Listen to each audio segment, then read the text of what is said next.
We are here again. This time we're in the vicinity of Austin, Texas with a Que Auto Compra stalwart who we've interviewed a number of times. It's a pleasure to have him again with us, Mr. Melvin Bautista.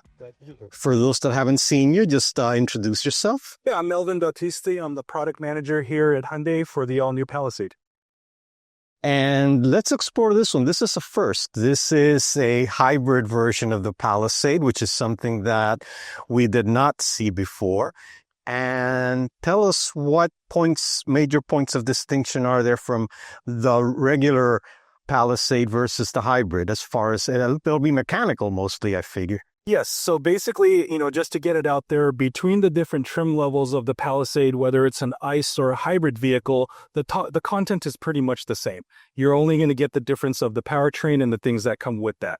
So standard on the all-new Palisade, we have a 3.5-liter V6 that puts out 287 horsepower. It gets about 21 miles per gallon combined.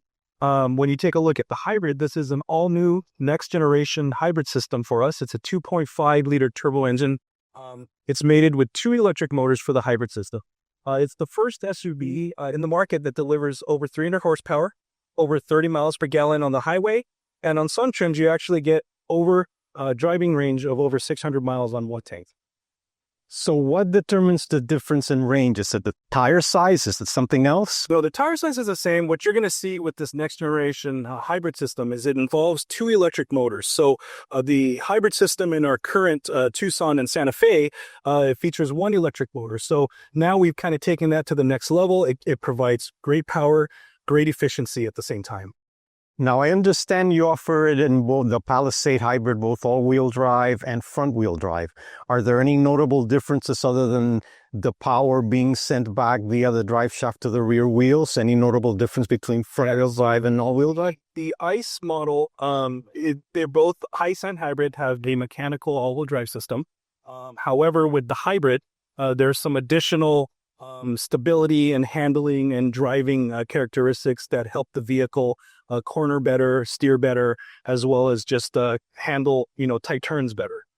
Now that you mentioned that, the torque vectoring, is that exclusive to the all-wheel drive hybrid, or do all the Palisade hybrids offer the torque vectoring feature? Yeah, so the ICE vehicle, when all-wheel drive, it does have the torque vectoring on there as a traditional all-wheel drive system. But as I mentioned, with the hybrid system, it kind of takes it up another notch and provides a little bit more stability, more all-wheel drive, power to the wheel. But does the front-wheel drive hybrid have any sort of torque vectoring?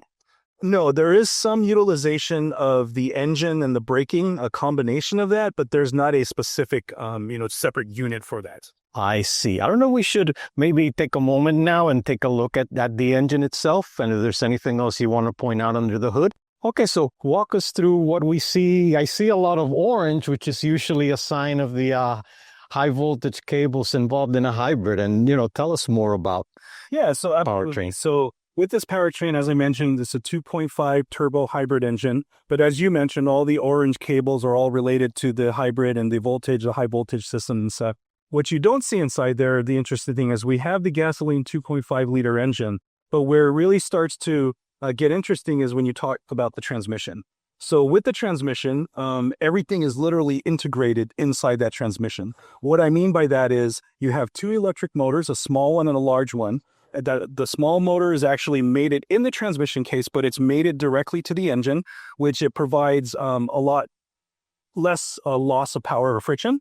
And then when you take a look at the other side of it, you have all the other tidbits there that give the hybrid really that extra oomph. Speaking of the transmission, I know that stereotypically hybrids are better off with a CVT, but I understand this automatic has a conventional torque converter. Am I correct or no? There is no torque converter because motor is integrated and mounted directly to the transmission.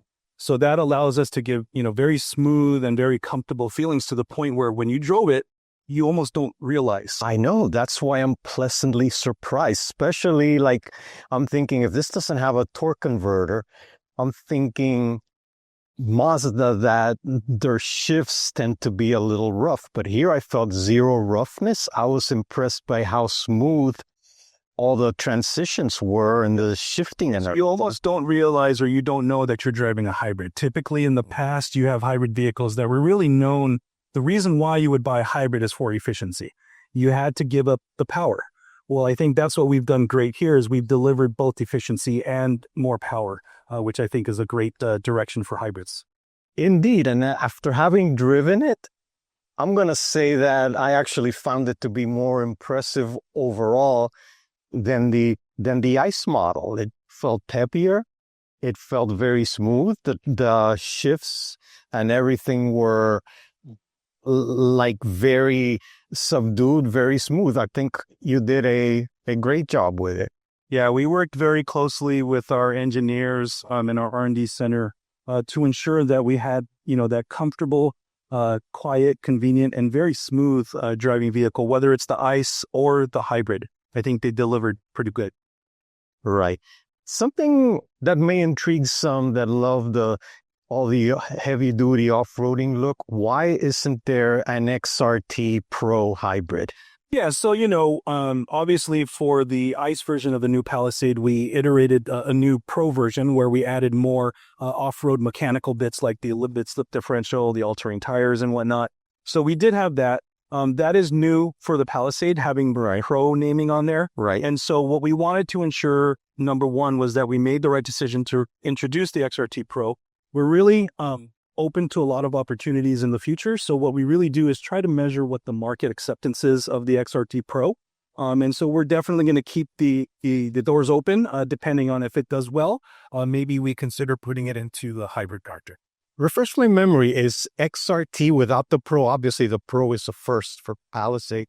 Or are there any XRT hybrids in any of the other Hyundai lines? So right now, the XRT line that we have with our other SUV models are pretty much normally aspirated or turbocharged engines, no hybrid. No hybridization for XRT then. Ioniq 5 does have an XRT, That's right. Which is all electric as well. That's right. Are there any projections or thoughts or suspicions what share of Palisade sales are going to be a hybrid versus non-hybrid?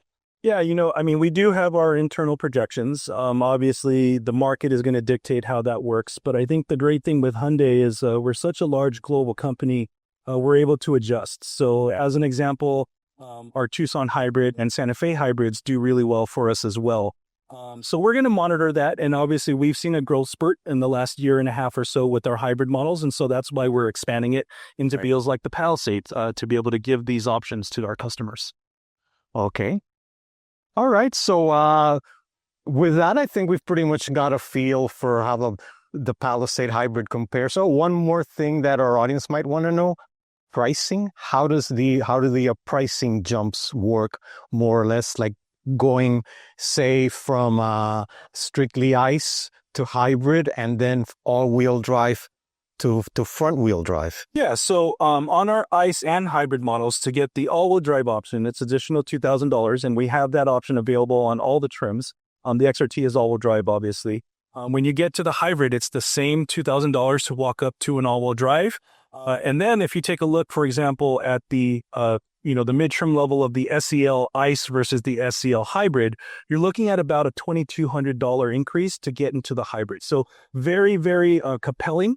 And also, I talked a little bit earlier where the ICE model, you actually make up that difference of $2,000 in fuel savings, maybe in the first year and a half, depending on how much you're driving. Oh, that's very impressive. Okay, well, thank you, Melvin, for taking the time to talk to us. And it's always a pleasure to have you on our channel. And looking forward to see how the Palisade does in the market, the new hybrid. But based on my drive, I think it'll do very well. And if you enjoyed this interview with Melvin Bautista, there's more where that came from. And please remember to subscribe to our channel, give us your like, and feel free to have your say in the comments.